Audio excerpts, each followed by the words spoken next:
From the very first time that I heard, It's football time in Tennessee.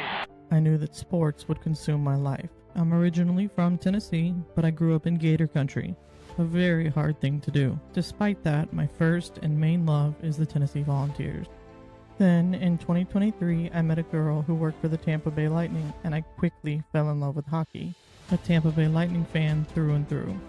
That same girl introduced me to women's basketball, and my life has never been the same. I even met Candace Parker. Then, in 2025, I got the opportunity to work for the Orlando Valkyries, a professional volleyball team. In my first season, they won the championship. Outside of my love for sports, I'm a dog mom, a college graduate, a sister, an aunt to many boys and a few girls, and a daughter. My love for sports led me to do this podcast, and I hope you guys will enjoy the journey just as much as I'm going to.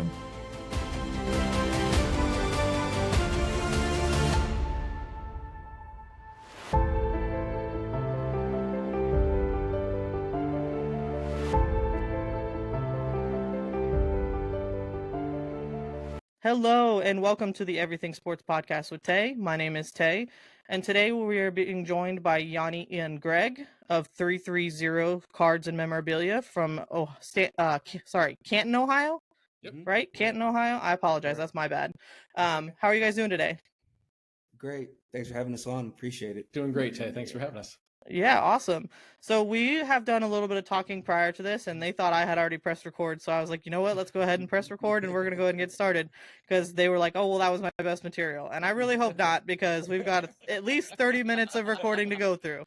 So I want to start out with, how did you guys first originally get into collecting? And collecting now, is this you getting back into it, or did you ever stop, or you know what I mean? Like how did you originally get into collecting cards?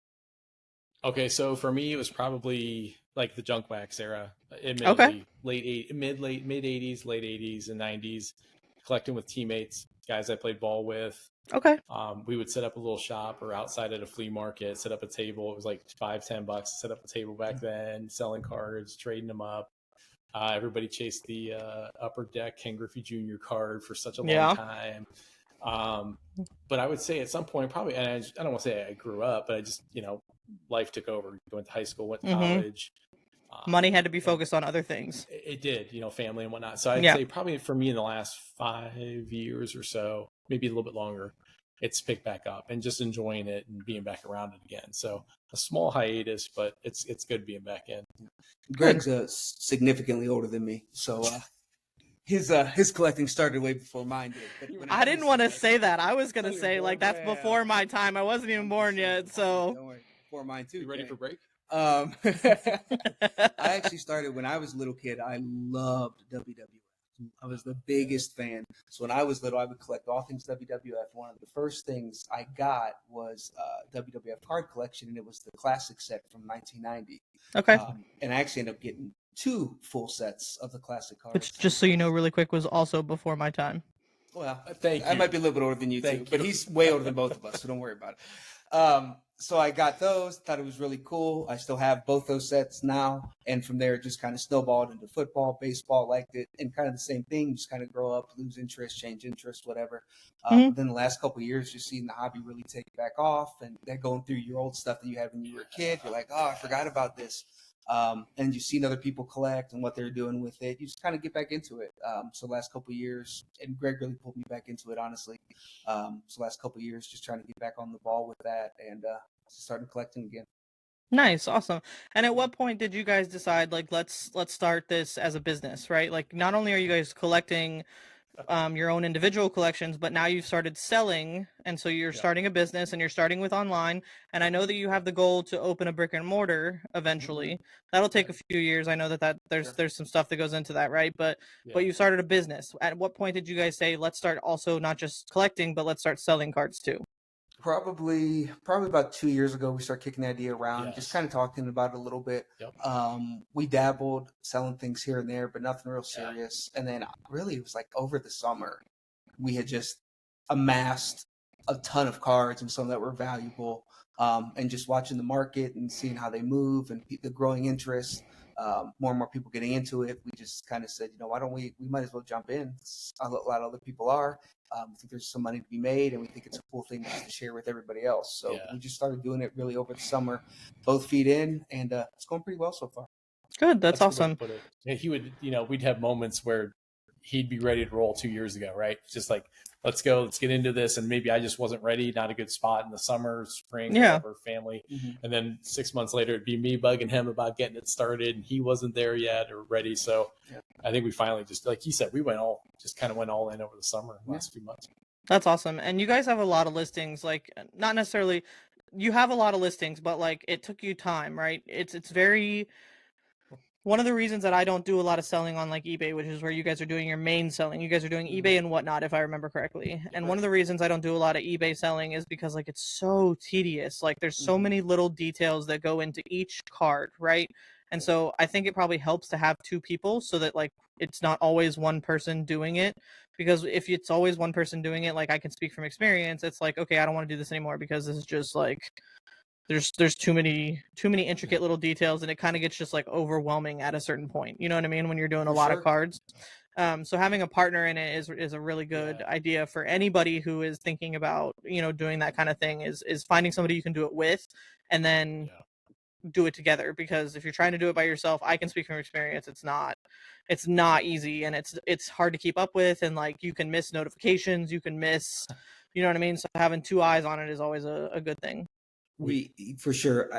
I feel like I would used to a long time ago like laugh about people that would sell stuff on eBay like it was full-time job, and I'm like, oh, that's you selling stuff on the internet. It's so much more tedious and so much more work than like once we first got into it and started doing it. There's so many details, and it's way more time consuming than I ever imagined. So having two of us doing it has been really, really helpful. You nailed it too, Tay. It is really nice having two people. Like his son had wrestling the other night. We got a couple of notifications on some cards, and I knew they were at his house. It was so much easier to communicate back and forth. Like, hey, can you tackle this tonight? I'm going to be out for the night. He got a big weekend coming up. We just know the other person's schedule pretty well. So if there's something going on, it's great. And we talked about this not that long ago.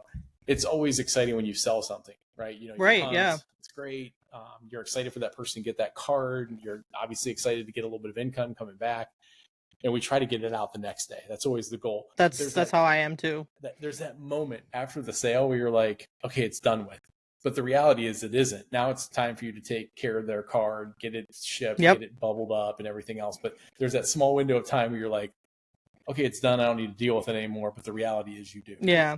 Especially those ones that like sell late at night, right? Because like, you're not going to tackle it that night. You're going to tackle it the next morning. You're going to tackle it in enough time for it to get out with the mail. But you're not going to tackle it like that night. Like those ones that people buy at like midnight. You're like, oh, I got the notification. I see it. It's great. I'm excited. But like, not tonight. Like I have that happen sometimes when I do sell cards, because occasionally I will list some cards, and I actually use my card post to do my card listings. I don't know if you guys have ever heard of that, but that's definitely something for you to look into as well, to list your cards, especially some of your higher end cards, because people on YouTube, not YouTube, sorry, eBay. I don't know why I just mixed those up. I have ADHD, so my brain doesn't always function the way that it's supposed to, right? But so people on eBay sometimes like to lowball you. I've noticed that a lot. Like I have done some listings on eBay of stuff that's not cards, like pucks and other things, and they'll send you a message and they'll be like, "Hey, like it's a $31 puck," and they're like, "Hey, how about like $25?"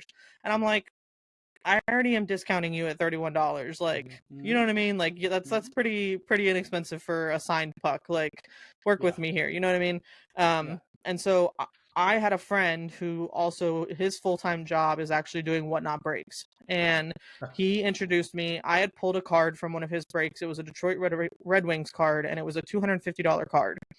Wow. And he had said to me, hey, I know you're probably going to want to sell this because it's not something you PC. He knew that. But he was like, I have some people who are interested, but if you want to try to sell it on your own first, I would recommend using my card post. And I was like, I have no idea what that even is. So I went and I looked into it. It's $9 a month to have a subscription to list 50 cards, or you can do like the next thing up. But like I've made that money back almost every month with like 1 or 2 card sales, because people will go on, you can trade cards with people. Like if somebody likes something, they'll be like, hey, what about like trading this one from my page for this one for your page? Or a lot of people who do higher end cards, and they'll pay that higher end price. Like the person who bought that Detroit Red Wings card from me paid the full $250. They didn't try to haggle with me.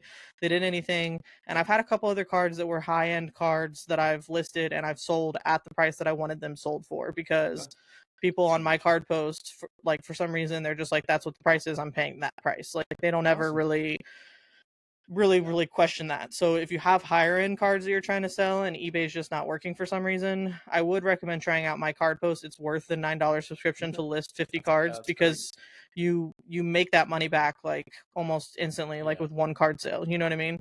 They do everything through PayPal. So like you set up your PayPal attached to it. And the way that it works is like when somebody pays, it goes to your PayPal account, and you can actually create a shipping label in PayPal. Oh, nice. And so everything's done through PayPal, and it's like a whole thing. So it's something to check out as you guys are going along, and may have some cards that are higher end that are not selling. Check that out and try that out. I wanted to mention that to you tonight. Yeah, no, that's great. Thank you. Greg's got some homework tonight. That's perfect. That's awesome. Seeing as I drove to his house to do this, so that makes sense. Right. It's only fair. So I've sold a couple on there. I have sold some on eBay, but like I don't feel like it's, again, I feel like people sometimes like to lowball, and so like with those higher end cards, I trust them more with my card post. And the other thing is, like, if somebody's payment doesn't go through, you can dispute it with PayPal, right? Like where with eBay, it's like, oh well, this didn't work. Like they're not always the best about customer service and getting you your money. Yes. So PayPal is very good about, like, because it's under goods and services, very good about like you can dispute it and get that money that you were supposed to be paid. So, and it goes back to what we were saying before, like we try to get it out the next day, or whoever would, because it's just important. And right now, holidays coming up, so these are gifts for people. Yeah, exactly. We get parents that'll send, this is a gift for my kid, can you get it out the next day? Their birthday's this weekend. So that payment piece is important though too, because you can't get burnt on the other end. Right, exactly. Of that sale. So yeah, exactly. Right, so. And that's the only concerning part about selling online is like people, they sometimes are not always the greatest about sending their money through the way they're supposed to. And most things have in place an ability to like prevent that from happening. But there is that one time that it falls through the cracks and you're like, well, that really sucks. You know what I mean? So that's one of the reasons I love Whatnot so much, is they're like very on top of like your payment has to go through right then and there. Like you can't even participate in anything until your payment has gone through. You know what I mean? So that's one of the reasons I love them. The first time we saw Whatnot, it was like eBay on crack. Yeah, I mean, pretty much. It was so fast, sensory overload, and and you'd bid on something, and the next thing you know, you're in a bidding war, and it's live, and you have 10 seconds to make a decision on a card, and some of the salespeople on there do a great job of hyping up a card, and so you really have to know your product, not overpay unless it's something you really want for a piece or whatever. You have to be, I think, immediately savvy on Whatnot. Yes. You can't just guess, because I think you end up with a credit card bill that's a house payment. Yes. Yeah, it's really bad. I'm not gonna lie. The first time when I got Whatnot at first, I was unmedicated ADHD. My meds were not working at the time because of another issue, and it was really bad. Like I spent a lot of money, and so I had to be like, okay, I need to like shut off notifications from Whatnot. Like, don't delete the app, because you still want to be able to go on there occasionally. But I noticed that when I shut the notifications off and I stopped getting notified that like sellers I was following were going live, I stopped spending as much money. And so like when I would only go on there because like I knew I had money I could spend, it was much better, much more regulated. So like I shut the notifications to Whatnot off like through my phone, not even in Whatnot, but like on my phone. I went in, in the settings and shut it off. And I was like, I'm done getting notified when sellers go live, because that was what was causing me to be like, oh, I'm so excited, I want to go see what they have. You know what I mean? Like, and it's really bad when you don't have that self-control to be like, okay, you have to stop. And it is hard. Even like, we talk about selling all the time, but it's even hard for us because we do enjoy buying cards. We do enjoy getting a personal collection. And so there is a balance there. And, they say gamble responsibly, all that, it is no different with buying cards on an app like that. It's awesome. It's a great platform, and there's amazing people on there to connect with. But if you're not careful, or you don't have a means to stop, you can get in a lot of trouble. Yeah, it's a rabbit hole. Yeah, it's a big rabbit hole, that's for sure. So really quick, the other thing I wanted to tell you guys today that I forgot to tell you in our little pre-thing, so I'll tell you now. I follow this guy. His name, he goes by Mile High Waxbox OG on Whatnot. So I want you to write that down. He does mostly hockey. He doesn't really do other sports, but if you're looking to grow your hockey stuff to sell, he's doing this weekend, I believe. I think it's this weekend. Let me double check really quick. Hang on. You said Mile High Wax Box OG? Yep. Okay, got it. Let me just go double check really quick and make sure it's this weekend. No, you're good. No. So Mile and I have become really good friends. He kind of guided me when I first started collecting cards and like what to do and what not to do. Okay, so yeah, this weekend at 12 noon, I believe Eastern Standard Time. That's usually when he does it. He's doing $1 starts till a lot of his stuff is gone because his wife has said his PC is too full. And he usually only collects higher end cards. Yeah. I don't know what she's talking about. Yeah, no. So he usually collects like higher end cards. So if you guys are looking to resell and get it for a decent price, that's a good one to go follow and check out his show this weekend and maybe pull in some hockey cards if you're looking to resell some of the cards that he has. For me. That's a great idea. That's gonna be dangerous for me. Yeah, it's good to know. We'll jump Thanks, in Tay. for sure. We'll check. I'm just trying to help you out. I'm just trying to help build your inventory. I know. Build an inventory, all right. Shameless plug there, but I'll end up getting logged in. We'll probably see 330 at some point in there. Well, tell him that 321 Card Collective sent you over. Okay, you got it. And usually he's pretty good about like throwing in like some extra cards as like a first time buyer kind of thing, especially if somebody he knows referred you. So tell him 321 Card Collective sent you over, and he'll hook you up with some extra stuff, I'm sure. That's cool. And that goes back to that's really what this is all about. It's he's a good dude. If you're ever looking to build your hockey inventory, he does breaks 6 nights a week, and so, well, I wouldn't recommend, like, for you guys, because you're trying to sell the cards, right? Like, if you're trying to collect them, right? Like, you want to get some Austin Matthews cards, and like, certain product has, like, certain Austin Matthews cards, right? Like, you could go, because we talked about that earlier, you collect Austin Matthews. You could go and buy the Leafs in his break. And he's usually pretty reasonably priced. When he does case breaks, he's the cheapest on the app. Like, I can guarantee you that. I've gone to multiple people who do case breaks on like release days and stuff, or even after release days and they're doing case breaks. He's always the cheapest price. So it's the best way to go if you're looking to add to your PC, or even just get cards for your kids or whatever. But then like he does single shows once or twice a year, and then occasionally a couple extra times, like if he has like a consignment. Like when I lost my job, I pulled together most of my collection of like my high-end cards and sent them to him, and he sold them for me consignment. That's nice. Yeah, and so like he does consignment shows of high-end cards, and he only does high-end cards when it comes to consignment. He does not do low-end stuff. So he'll start at like dollar starts, unless it's like a card that's like $400. Then he's like, hey, I know what this is worth. I'm starting it at like 80% comp. Like, you know what I mean? So even then you can still get a pretty good deal. But he is somebody who has really guided me in my collecting journey. And so like, as you guys are getting back into doing things and everything, he's somebody that like you want to try to make friends with, and that's great. Get yourself introduced to, and just say, hey, we're new to the app. 321 Card Collective sent us over, and we just wanted to check you out and say hello. And he's good for advice anytime. Like if you ever need advice, he's on Instagram, same username. And you can reach out to him for advice on stuff. He does break 6 days a week. It's his full-time job. So like he's somebody, and he's been doing it for a long time. So he's like somebody who, anytime I have a question or I'm not sure about a card comp or something like that, like and card ladder's not helping me or whatever, like I go to Mile and I'm like, hey dude, like what do you think about this card? Like what's the best way to try to comp this, because I'm not finding any comps. And he'll just from experience be able to say like, hey, that's a blah blah blah card. So cool. That's awesome. Good to know. Thanks, Thank you. Yeah, of course. And anytime I can try to grow the community and connect people, I'm all about it. So So how long have you, I asked you this earlier, but I'm gonna ask you again so that everybody can hear your answer. How long have you guys been friends? For couple hours. Too damn long. Just a couple hours. We decided to do this together. We met probably about 17 years ago. So our day jobs, Greg and I are both elementary school principals. Nice.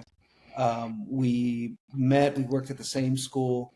It was about 16, 17 years ago. We worked together. We decided to go through grad school at the same time, get our principal licenses. So we did that. We both got a principal job our first year out of grad school. And that was 10 years ago. This is our This is year 10. Yeah, year 10 is Yeah, principals. That's crazy. So we just kind of stayed linked up ever since. Yep. Just going through that together, talking. So we talk pretty often, about school stuff Yeah. and what's going on in public education and that. And then obviously the card collecting helps. And so we do this on the side too. And, yeah. Yeah, and you both love sports too. And if I remember correctly, you both played collegiate sports, different sports, but you both played collegiate sports. So you have that experience that you can bond over as well. Yeah, it's good. I played football here locally at Malone University's Division II school here. Played Nice. there for a couple of years till I got hurt, and then had to take a medical retirement. No. I gave up my NFL dream. That's okay. So I did there, and Greg. You're shaping the young minds of the next generation. I think that's a pretty good. Yeah. It's a pretty good settlement there. Well, that NFL dream was pretty far fetched. So Yeah. that's okay. I'll take it. You haven't seen him stand up yet. Yeah.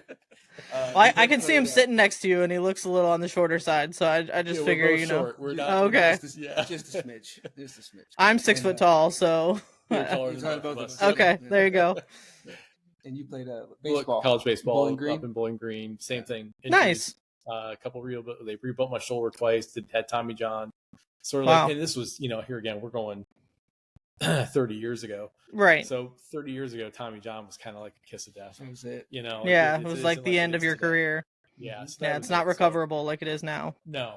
So, yeah, but I think you're right, though. You nailed it. Like having that experience, even through injuries. And I mean, we talk sports almost as much as we talk cards. Yeah.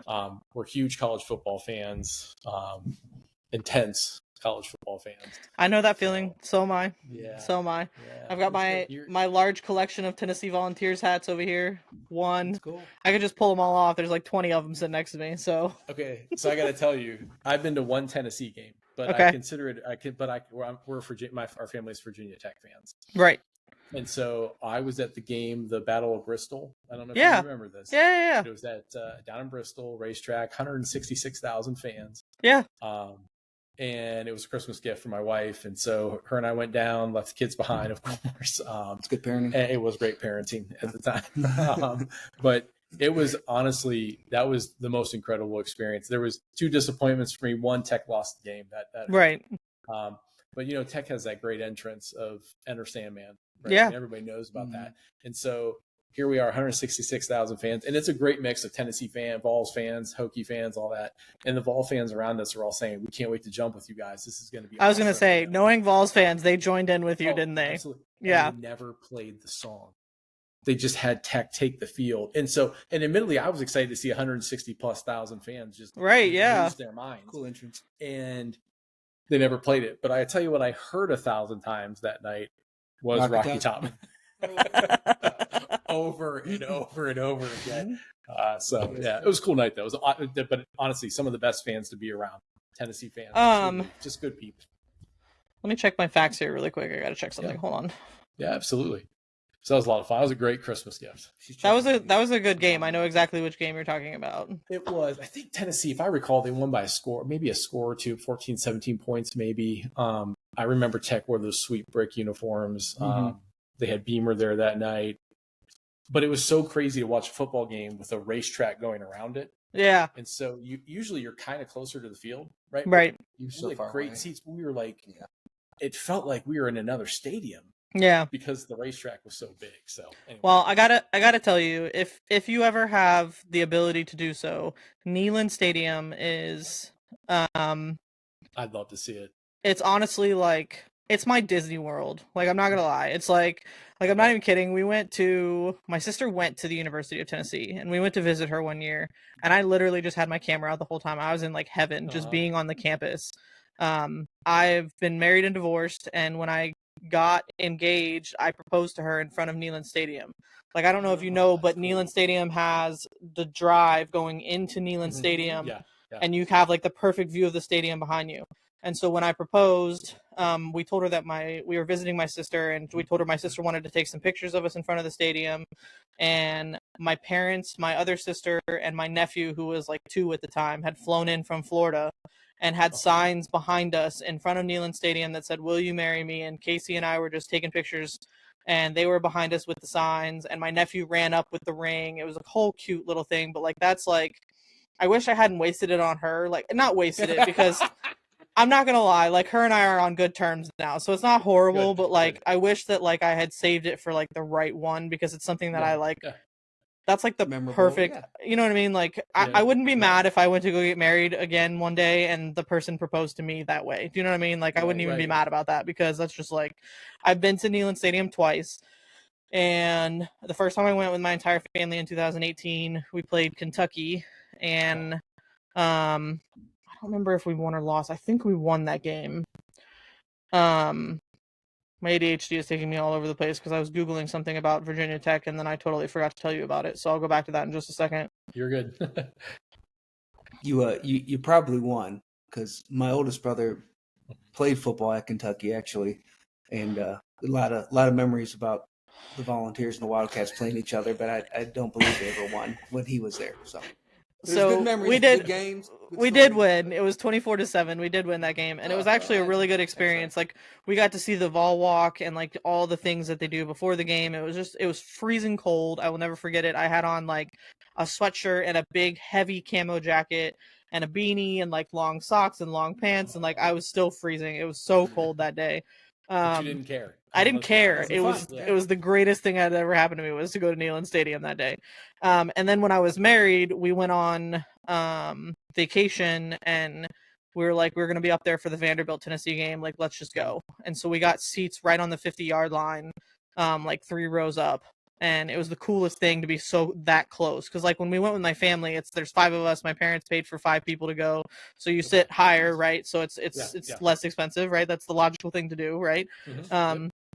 As parents, you both know that. So, but when we went, we were like, it's just the 2 of us. Like, let's pay a little bit extra and let's just see what it's like to sit. And so, like, I've gotten to enjoy it from both views. And honestly, like, I don't even care which view it is. Like, they're both it's like being in heaven. It's the coolest thing ever. And my dream is to go to a Neyland at night game because they do like the nighttime everything. And I want it to be when they do dark mode as well. So I want to be a night game with dark mode. I've seen just some clips, obviously on TikTok and everything. It looks just, I don't know. They put like the little thingies on the band's hat so they could still do the power T in the dark and everything. I thought that was the coolest thing. I was so mad that I was not there.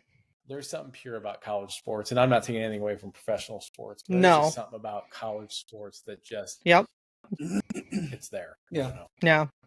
And like honestly, like the Neyland at night, the dark mode, like I think that's probably one of the coolest entrances in college sports. Like, don't get me wrong, Sandman and all that stuff is like really cool, but like the Neyland at night dark mode entrance where they do the fireworks and they darken the whole stadium and they put the lights on the band's hats and they still run through the power T, but it's lit up orange. Like, I just think it's, I don't know how you top that. Like, after seeing it on TV, the only thing that would top it is being there in person, I think. Like, I don't know, you know? So, college sports are the best. College sports is the best. Even with NIL and everything that we have going on these days, I still find college sports to be better than professional sports. I just do. I mean, it's still more pure in my opinion. Agreed. I just like the pageantry behind it, the nostalgia, the history, like the traditions they have, like like Clemson coming down the hill and with the Rock, and I'm it's a big Michigan fan, but I mean coming out hitting the banner. I mean all that, like it's all Michigan, Ohio State, like it doesn't get much better than that. You know what I mean? Like, and I can't even imagine living in Ohio, what it's like being a Michigan fan. Well, I have to ask you about that. Yeah, I didn't think you did. Friends with it. No, I don't. But it's a fight I'm willing to take on. So the good news is the good last few years. The good news is like it's really only during football season that you can't be friends, right? Like the rest of the year you can set it aside and be like, okay, we can be friends. You know what I mean? So that's something I've learned, like growing up in Gator country and being a Tennessee Volunteers fan, is like you have to set it aside when it's not football season. But as soon as football season hits, you can talk all the shit you want. I'm friends with being so close to Atlanta. I'm also really good friends with a lot of Georgia Bulldogs fans, and so it's the same thing because they also relocate here. It's like you got to just like set it aside, and then when it's time, like as long as they're not playing your team, you can be supportive of your friend. Some college teams, I don't agree with that. Like even I have friends who are Alabama fans, and I'm like, I don't care if they're not playing my team. I can't cheer for Alabama for you. I'm sorry. Like I just can't do it. Right? There's some teams like Michigan, Ohio State. Like you probably just could not cheer for Ohio State for your friend no matter what. You know what I mean? Like you just couldn't do it. but like there's some of them where you just sacrifice, and like there's some of them where it's like, you know what I mean? Like you just sacrifice it, and you're like, whatever, we're friends. Like they're not playing my team, I can support your team.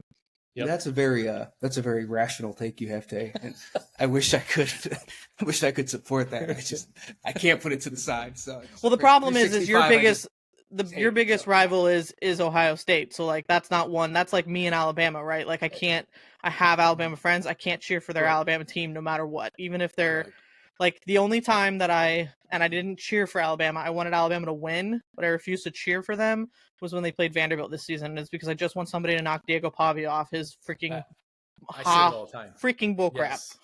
He drives me nuts, and I cannot stand him. But he's the only one. It's funny. I've never disliked Vandy. No. Until he got there, and now I don't like him. You're not going to be surprised by this. I love the guy. Of course you do. This is why. Say we'll just do a separate show. Fine. Good for the sport. Like, okay, I'm not gonna lie. Like on some level, he is good for the sport, but there's also like, at some point, you have to have like a level head and not be such a douchebag, right? Yes. Like, agreed. And how old is he? He voted for what? Reagan?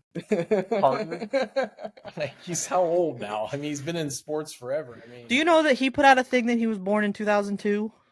Come on. He put out a tweet. I'm not even kidding you. I saw this the other day. Somebody said that he was born in 2000, and he was like, "No, I was born in 2002." They were like, "Yeah, you're 24," and he's like, "No, I'm 22." It does feel like he's been around for quite a while. It does. It's really annoying. I'm not gonna lie. It's the first time that I'm like slightly nervous that my Tennessee Volunteers might actually lose to Vanderbilt. Like, I'm not even kidding. No, that'd be a big game. It's going to be a very big game. It just officially became a sold out game. Our 27th in a row officially became our 27th in a row sold out game. Like, it's just, a good one. It's nerve wracking because it's like he seems to come up with these plays in these last moments that just like somehow he just does it, and I don't get it. And our defense looks like dog crap, so I feel like he's just going to tear them apart. He's not this magnitude, but he reminds me a little bit of Johnny Manziel. That's exactly who he reminds me of. He can lengthen a play by an extra 2 seconds, and that receiver gets open in that window of time. And that's I think that's what drives me nuts about him. Probably the Browns drafted him. It's a whole thing. It's low PTSD. Yeah. I honestly don't think he'll make it to the NFL unless it's like an after the fact, like somebody signs him after the fact. Not like I don't think he'll be drafted. Right. But I mean, I don't think Joey Aguilar will necessarily be who's our quarterback for Tennessee this year. I don't think he'll be drafted either, right? But like he's like a different story. He's one of the most humble guys you'll ever meet in your entire life, and came into a team after I don't know if you know that whole story with the trade between Tennessee and UCLA, where they basically had like the first trade in college sports where Nico went to UCLA and Joey came here. But every interview I've ever watched of this kid, he's like the most humble human being I've ever seen in my entire life. Yeah, right. And then and then you compare him to Diego Pavia, who's like the most loud and arrogant human being I've ever seen in my entire life. And I'm just like, oh my God. I'm to see that weekend no matter what now. It's a no-brainer. There we go. I'm going to anyway, but there we go. Of course you like him. I mean, Vanderbilt's won like 4 games in the last 20 years. They're baseball. Making them relevant. They won 2016, 17, and 18, and it's because our team sucked ass. And our coach sucked ass. So now we have a good coach and a decently good team, but like our defense is the injured players we were hoping to get back, we're not going to get back. And so we've still got 2 freshmen on corners. Right, like so. I think he's going to pick them apart. Yeah. Do you think Heupel gets tempted by Penn State at all? I don't think so. I've done a lot of talk about this, and I've been a guest on a couple podcasts talking about this. I don't think he does, and I think the only job that would really tempt him away would be Oklahoma. I really think that he is really happy in Tennessee. I think his kids are really happy in Tennessee. And I think he's such a huge family guy that like his family is going to play a big part in like what he does. And like his daughter was just homecoming queen in her high school. Do you know what I mean? And his son is. It matters. It matters. It does. Like for example, like Lane Kiffin didn't take the Auburn job because Landry Kiffin went to him and said, "Hey, Dad, I don't want to move." Like if you're a family man, that stuff matters. Yeah. And so I think that really the only thing that would tempt him would be the Oklahoma job. And I think solely for the purpose of like going back there after being a national champion and, you know, the Heisman guy. Like I think that the homecoming of it all, I think, is really the only thing that would tempt him away. We've talked a lot about it. There's a guy on Twitter who does spaces every day. I don't know if you're familiar with spaces on Twitter. A little, not. So it's like a hangout basically. And there's a guy who every day while he's at work, he hosts a space for Tennessee Volunteers fans. And we talk a lot about it. And like other fans from other teams come in and they all have said the same thing. Like they think even the only one that's going to pull them away would be Oklahoma. And there's some people who even think like Oklahoma wouldn't be enough to pull him away because of what he's done at Tennessee and the program he's built and what he is continuing to build. So, I mean, it would be like maybe if he had a few down years at Tennessee and then Oklahoma became open, like maybe there's some people who believe that as well. So, but I don't think the Penn State job will pull him away. I don't really think any job this offseason will pull Josh Heupel away. Somebody said LSU maybe, and I don't see that happening. So. Yeah, and Venables is doing decent in Oklahoma now. So I don't see that opening for a while. So it'd have to be a perfect storm where he struggles, Heupel has a down year. It almost have to just align, and that doesn't. Brian no, it doesn't. Was a senior at Notre Dame when he took the LSU job. That's right. He is not a family man though. Not much so of a family guy. He's not just gonna say. Not much of a family guy. So, that's accurate. Oh, that is great. Well, listen, we have passed our 30-minute mark that I usually try to keep the podcast at. So, if you guys are good with it, I'm going to go ahead and say, make sure you subscribe to our YouTube. Go follow 330 Cards and Memorabilia, guys. Check them out for all your cards needs. If you have any questions, you can DM them, and they will do their best to answer. Both genuinely wonderful guys who I'm excited to make friendships with from here on out. Yes, same. And probably have you guys back on the pod down the road as you guys continue to build. We would love it. This was great. We really appreciate it. Yeah. So I'm really excited about that. I feel like I've made 2 new friends and I'm really excited about that as well. So like I said, subscribe to our YouTube, Spotify for the audio only version. Although this one was pretty humorous, so I would watch the video. It's pretty good. I'd say we feel the same about you. Truly. We do appreciate everything you're doing. Yeah, of course. For sports and cards and just, you're very level-headed, great to talk to. We can't thank you enough for having us on. And of course. It's not just about promoting us. It really isn't. It's just about making that connection, like we said at the beginning. Yeah, of course. Anytime, guys. I'll be rooting for the Vols against Vanderbilt just for you. Oh, I appreciate that. I appreciate that. I will. Even though you're a Diego Pavia guy, I appreciate that. Yeah. It takes big courage to step away from what you love. So they can get it done. Well, if either of you guys end up in the playoffs, which I don't know what your route to the playoffs looks like right now, I'll cheer for you guys. But whether it be this year or in the future, you've made a friend in me that'll cheer for your team. So as long as we're not playing each other. Oh, the Virginia Tech thing I was going to say is we ended up with your quarterback, Hendon Hooker, who is one of my favorite quarterbacks in our past 10 years. For some weird reason, listen to this. Greg, I don't know why, but we're going through card collections. Greg just has 100 Hendon Hooker cards. I love him. I loved him. I love that dude. But he just personally collected him. We have so many Hendon Hooker cards. He was a great guy down in Blacksburg. He was great in the community, great teammate. He's just a genuinely good dude. Yes, and when he went to Detroit, and I know they got the quarterback trade and all that happened. I know we're hopping off here, but I kept thinking gosh, this could work out for him 3 to 40 years down the road to maybe be a valuable asset in Detroit for the Lions, and it didn't work out. But I love him. I do think he'll get picked up by somebody, though. I don't know if it'll necessarily be during this season, but I think come next season he'll get picked up by somebody. He is just a quick learner, and he's a good, decent dude, and he's a team leader. So having him on your squad, even if it's just to be a leader, right? He's a valuable asset. Dude, so funny. Easy guy to root for. If you ever want to part with any of your Hendon Hooker cards, or you have any Tennessee Hendon Hooker cards, let me know. Okay. We have a ton. Okay. We'll send you some. Yeah. Okay. I'll send you guys my address because I would really appreciate to add some of those to my collection. Absolutely. Yeah. All right. I can send you half of them and I'll still have too many. It'll be fine. I love how he loves to pick on you just so easily. Oh, it's just nonstop.